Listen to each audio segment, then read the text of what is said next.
Hello, everyone, and welcome to the Environment and Social Issues Cluster Roundtable for this month.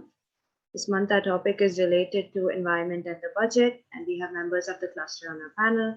We have Shreya, Ashish, and Sushminder who will be leading the cluster, the roundtable, and me and Krishanu will be giving our inputs as well. Sushminder, would you like to give an introduction to the topic, please? Sure, Ashika, thank you. And welcome to the roundtable discussion on the theme of budget and environment. This comes at the background of the general budget presented a few weeks ago and the fact that 3,000 crores has been allocated to environmental related spending. So I think we are going to focus today on a few broader themes like, is the budget reallocation enough? If it's enough, is it not contradicting other aspects of the budget, and so on and so forth. So to get started, I would like to throw open the first question, which is environmental budget means different things in different contexts, then, but on the whole, should we be spending more on strengthening green institutions, or should we be spending more on, new green projects? Which one do you all think should be more important in our case?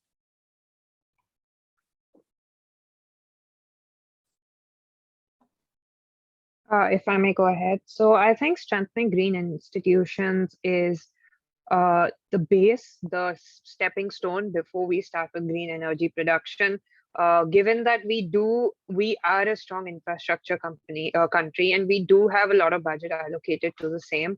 I still think there is a lot to learn, and before we go ahead in strong energy production, I do think we need the basic foundations laid out, which comes with the green institutions. And I also think with green institutions, we have the chance to educate people. It's institutions not only mean infrastructure, institutions also mean knowledge, education, spreading out the awareness of what going green means, what the world is facing today. And I think in the broader terms of what an institution implies, I think starting off with green institutions and strengthening that, then moving towards green energy production might just work out better than directly going ahead with green in a green energy production.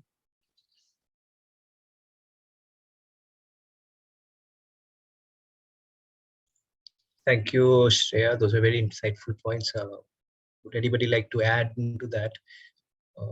Perhaps Sushmindra, if you'd like to throw in your insights as well into whether the need has come. I think the need has come, and I think, we have just started realizing how important green institutions are. And especially in the budget of 2022, we saw how the government of India came up with institutions like SECI and, IREDA, though at this point, it's not clear what the role is going to be in the larger scheme of environmental planning. But I think it is a good start that we have understood the importance of institutions in environment.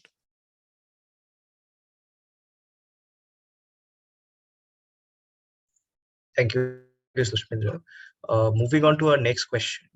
Has the time come that we need to really focus on something like an environmental budget? Like we had in 2016 a separate railway budget that was discussed also separately than the general budget.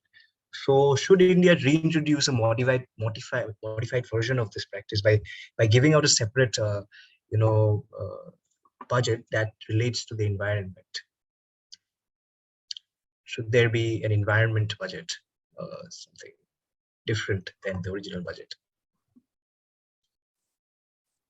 If I may. Yes. Ashish, please go on. Okay, so it's mostly a question of policy, and having a separate railway budget that was discontinued. But again, we have the environmental ministry, right? So you can anyway allocate things there. So instead of creating more bureaucracy as in making a separate environmental budget. So I think the need of the hour is increasing that. And of course, it's going to be a trade-off between different things, considering that at this moment we have health priorities with COVID and all, healthcare, national security, etc. So, but even then, I think increasing the tax base and then doing something with the tax rates, and then we also have the war going on in Ukraine, which is taking its own toll on oil. So at this point, I think it can be a good a good turning point in terms of increasing investments in green technologies. Like India is working a lot on solar, so going along those lines and having a diversification of energy that can, in the long run, like this is the point where you start. Like oil has gone above $100 per barrel, so if you start diversifying resources right now and you move to renewables, green energy, I think that will also save the economy inflation in one way, and it will also work in the environmental front. So I think these are priorities which need to be focused on the budget and the respective like policies of the government, the Niti Aayog, etc. So yeah, I'm not very look very keen upon having a different separate environmental budget, but you can do a lot more things within the infrastructure that we currently have. Ashish, as a counterpoint to that, well, we saw that. So the argument you're making is that there's a lot of other, possibly like more pressing issues which are going on right now, right? But we saw them even with the case of the most recent budget that not enough attention is being given to the environment as promised, which is the issue that I have. That there's a disconnect between what was promised and what is actually happening. So which is why I think it makes sense for a separate budget to be followed, because when all the stakeholders in the particular sector are looking forward to the budget specifically, there's more pressure even on the government to sort of keep the promises. The issue with the current budget is that, well, there are a lot of issues pressing and the attention is not really focused on environment. It's a very niche sort of interest as of even now. So that's like a counterpoint. Would anyone like to add anything? Yeah, Shreya, go ahead. Yeah, so I actually agree with Ashika completely, because in the budget, people, when they open the budget, they only tend to think about stuff that they personally affect them, such as the tax rate, such as financial markets and so on, which they're completely invested in. Environment is something, because some people, they don't feel like it's personally affecting them. It's a broader topic which is affecting everyone, and they don't think they have a vested interest in it personally. So most people won't look to think about going through the environment budget. What is the possible consequences of our actions today? And for that, I do think a separate budget is required to get people's attention to what the environment is and what we're currently facing. But I also think that doesn't mean we're never going to discuss the environment in the general budget, because every aspect of the general budget requires the environment, be it infrastructure, be it financial markets. Every small part, be it financial markets will have ESG investing. Infrastructure projects will have to make sure that they don't ruin the environment in their move towards creating jobs and opportunities and improving the economy. So I think just because we separate the budget doesn't mean we exclude the environment completely from the general budget. It just means that it gives a more holistic approach in the environmental budget and allows us to focus on stuff which we were talking about in like the COP26 and aspects we really wanted to focus on, and that doesn't fit in one page. You require a whole 4-5 pages to actually talk about it, discuss what happened, how should we approach our future. So I think I agree with Ashika and the fact that we do need a separate budget. Thank If you, I may Ashish. just add, Sure. okay, so the end is the same. I think the means are different in this particular point. Okay, that's fine, and I think we can still do RTIs, right to information. A lot of organizations are doing a great job at that. Like how much of the allocations did you actually spend on environmental protection and mitigation, adaptation. So that's also a point we can look into, and maybe we can come up with a feature on that at CNES someday. So stay tuned for that maybe.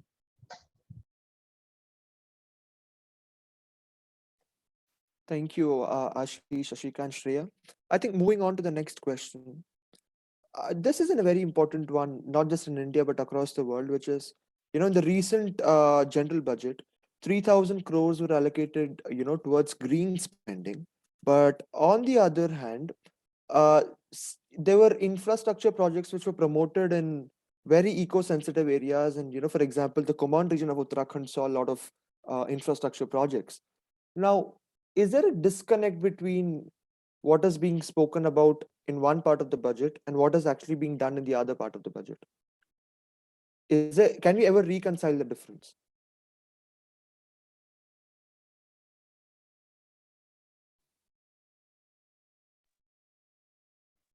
Anybody? If I may, Sure.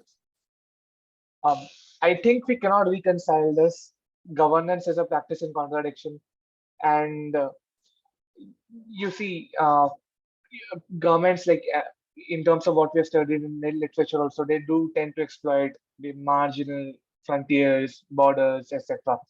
And then you allocate more to sort of set up green spaces in cities, etc. So I think this is also, so this strikes at the heart of agency. Who has agency, and which constituencies are the most important to the government, to the parties in power, uh, and basically this. And I think this is something which has been prevalent in India and actually in South Asia across parties, across ideologies. So I think, yeah, there is this disconnect, and of course there need to be things done so to address this. For example, RTIs, and sort of uh, having investigating journalism, as in what you're doing on the frontiers of the country. And then of course you raised this point about this contradiction. So I think these are the contradictions which need to be raised in social media and every platform, so that people know about this, right? And I think eventually only then will a dialogue arise, and then we'll reach a solution. I think adding to what Ashish just mentioned, like if you look at what exactly leads to this disconnect, it is mostly because of the vague property rights assigned when it comes to, let's say, any open access natural resource, right? Who exactly owns it? If there's well-defined, let's say, rights, let's say this certain community has ownership of this resource, then it is more difficult for the government to also propagate this kind of disconnect, because questions will be raised as to, well, the government does not exactly have complete ownership, so how can they give this sort of vague mandates of giving 3,000 crores and then building infrastructure areas. So when we look at the real reason to why this disconnect arises, I think part of it lies in the vague property rights assigned, especially to local communities in India. Krishanu, Sushminda, would you like to add anything? Also, like the legal lines are also blurred when we are talking about eco-sensitive regions, right? Because who really has, apart from ownership, because certain times ownership rights can be a little bit hazy in terms of like commons, but who has access to these things, right? A lot of these things, we see that a lot of industrializing happens without permits, and without they flout all the legality that's involved, that should be in place, right? And people who are like dependent on these resources are left out, legally left out, in terms of access, whereas other people get into that stuff. So I think governments, industrialization should not take place in terms when it comes to eco-sensitive regions. And we have seen very promising examples of people aggregating and actually pushing the government against doing so. Like we saw it in the case of the Patkai. It's a region in Assam. It's actually elephant reserve, if I'm not wrong. They were supposed to actually allot the land for coal mining, but it was such a wide uproar in the state that eventually that was actually withdrawn. And that's something that we see. And as Ashish was mentioned that we have an environment ministry, but there are instances and nuances of clearances, right? There is also that thing where apart from legality and ownership rights, there is something very hazy that happens that's called clearances, environmental clearances. That's something I think perhaps the budget could have, in fact, explored in more detail. But yeah, that's what I really wanted to add. Shreya, is your hand up? Would you like to add something?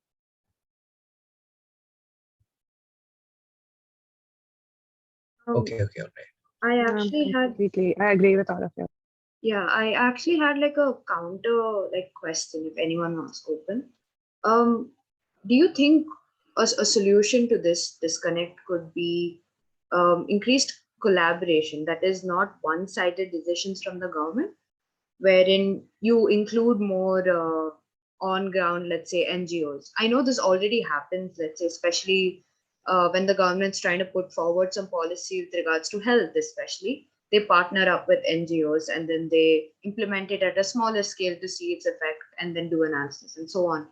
But do you think this disconnect could be minimized at least if more local bodies and NGOs are,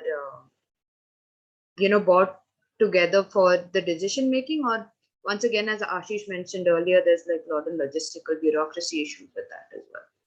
So yeah, Ashish, go ahead. I mean, it would be great if this disconnect could be minimized and they could work together for environmental policy, or setting up infrastructure development anywhere, and then collaborating to understand what would be the environmental impact of a particular developmental activity. And but then you see, we have seen in the Supreme Court also, like there has been huge, sort of opposite clashes between the government and NGOs when it comes to setting up things in the border regions or in eco-sensitive regions. So I think the history of the government and environmental organizations has been such that, to think that any one of them will relent in their causes, right? Environmental organizations are not going to relent in most cases. And then the government they have their own narratives, rhetoric like development, welfare, and then they have their own constraints, and then there's capitalism, crony capitalism, everything. So I think it is much harder to plug this gulf between these two parties in environment as it is, let's say, in digital rights. I worked in an organization before, so the government takes out consultation papers, and then the organizations, they file their inputs on that, and then that's how the deliberation happens. So I think more of that in the environmental scenario would help, and rest I think we can only hope for the best.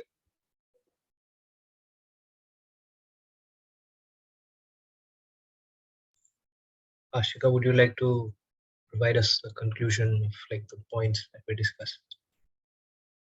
Right. So we had broadly discussed with regards to environment and the budget, and how there's like more spending, whether there should be more spending on energy production, or strengthening the already existing green institutions.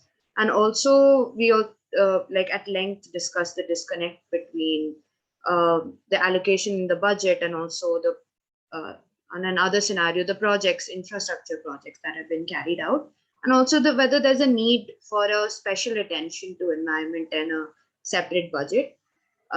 So with that being said, thank you so much everyone for joining us today, and I hope you have a great day.